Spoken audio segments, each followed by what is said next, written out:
suppose I really started out as a weaver in the mid-70s, and then almost immediately sculptural weaving, then making it stand up, and finally to bring it outdoors. So that's the reason for all the technical changes in my work. This commission came from a rather accidental happening in that someone from the curator at the Art Gallery of Nova Scotia came after I had done a couple of mother and child pieces, small willow works. And when my name was brought forward to the IWK, a number of people on the committee did know my work and related to it as being inspired by human form and what I identify as the beauty of human frailty. So maybe it felt a little bit natural to the theme of the piece they wanted for this celebration.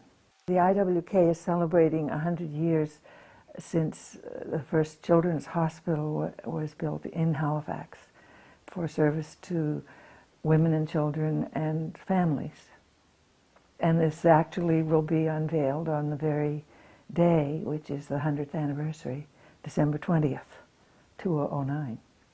I've worked with willow for probably 10 or 15 years, but the willow that I used before this was the same kind of willow that basket makers would use for pretty regular pieces. But coming here to Pictou County 3 or 4 years ago, I discovered the wildness of the willow that's on the land. And it seemed a natural material to use for this piece, where it's really about the vulnerability of children in care or infants being born. I have a studio in rural Nova Scotia, so I worked outdoors and indoors, mostly outdoors in this case, because of the size of the work and because of the season it was possible. On the porch behind the studio and out beside the pond where I could wet the willow, keep it moist and pliable while I was working. But then it had to go off to the foundry in Ontario. The professional art foundry that I've used for 20 years now is in Georgetown, Artcast. They know my work, and the difficulty of casting my work, I trust to them entirely. Essentially, the original work is lost and replaced with bronze. Most often people think it's coated, but it's not. The original is actually reproduced, but it can only be done by destroying the original. In order to cast a large work like this, the piece must be cut up in several parts. I think probably about half a dozen pieces in this case, or more, and then has to be reconstructed. So each of those pieces is cast, invested with bronze. Then the piece has to be welded back together, and all the weld marks have to be ground down and refined, has to be sandblasted, and patination, the color of the metal, from the very bland bronze color when it's sandblasted to whatever hue you want. I'll work in Halifax on the color. The original bronze color, I like the patination that comes from ferric nitrate, which is replicates the color of willow. It's a very deceptive thing because sometimes people mistake it for being willow.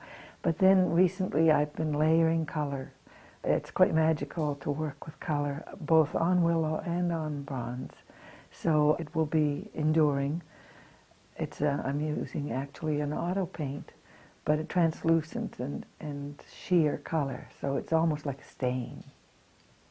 Working with color is new to me.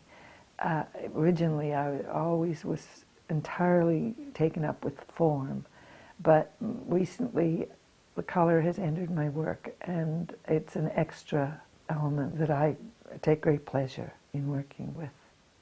The base is actually designed in order to support the piece and take it a little bit off the ground level, and it's well to provide a space to acknowledge the donors and the reason for the piece. And the materials considered were concrete and stainless steel, but when I started to work with the stainless steel and asked Mulgrave Machine, who were doing it, to sandblast it, I discovered that the addition of color was possible. And then it became evident to me that the best solution could be to blend the colors of the stainless steel base into the actual work itself. 300 pounds is what the sculpture itself weighs. The base will be heavier than that again by far, because the center of gravity needs to be good and solid.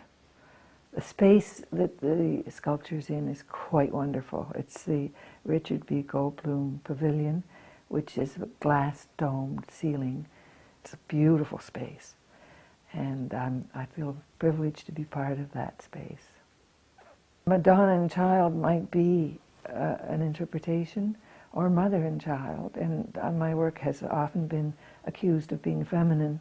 However, I hope there's enough universal feeling in the figure that a doctor, a father, a nurse could also identify as being the protector of the child.